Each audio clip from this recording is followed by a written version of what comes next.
overview of what was the importance behind today's meeting when it comes to the soil testing. This committee, Park and Recreation for the City of Wausau, has been talking about potential additional soil testing in Riverside Park area since at least back into June of 2019.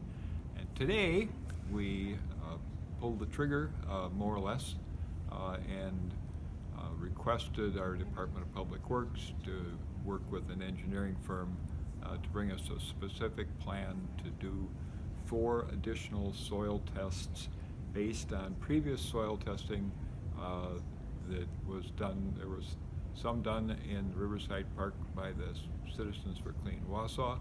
We're building on that, and if we get satisfactory results that don't show any significant contamination, perhaps this chapter of Park and Rec Wausau can be closed, and we can, confidently say this park is safe. Go play there. Just a follow-up question to that. I know that the DNR is doing or requested I believe 10 tests. Why is it important to add 4 more to that? Okay, there are like 3 things going on over in that neighborhood, maybe 4. The work order from the DNR regarding the 10 tests has to do with contamination found in the railroad corridor, literally between railroad ties. So it's, a quite contaminated area. And I'm not sure why they had 3 tests done there, because I think one probably would have shown them what they knew they were going to find in the first place.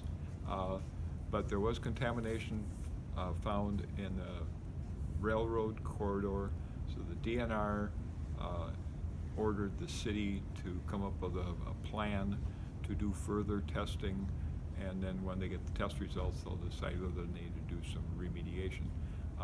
So that's happening, so that's good timing to also less expensively tie in 4 tests in the park itself. The railroad corridor obviously is not in the park use area. Technically it's within the park boundary, but you don't go up there and play frisbee along the railroad corridor. So the committee saw an opportunity to tie our testing in the park, where the people are, to the ordered testing along the railroad corridor. So basically, this is going to be done one way or another. This is just kind of a way to get it done at a better value for residents and for taxpayer dollars.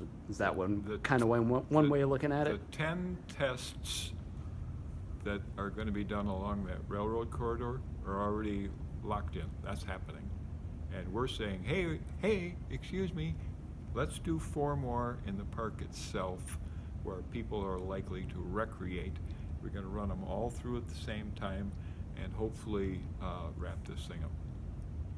So what would the you kind of mentioned it, but I'll ask you again, the ultimate end game of this is, a determination that has not been made yet that the park is, no hazard, safe for residents, right? Yes.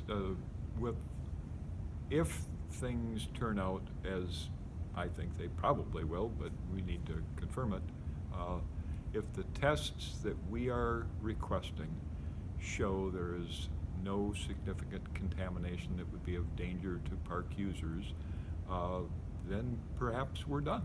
We maybe don't need to do any further testing. How close to that end then would we be right now? We, in terms of time, number of months, well, I was somewhat disappointed to read in the engineer's report that they aren't able to do the soil testing until the frost gets out of the ground, and they're estimating that's going to happen in April. So our plan as a committee is to have everything ready to go in April, so as soon as the engineering firm can do those tests, it gets done and we get this thing moving. I think I'm good. And then this has to run through Finance Committee then again, right? No.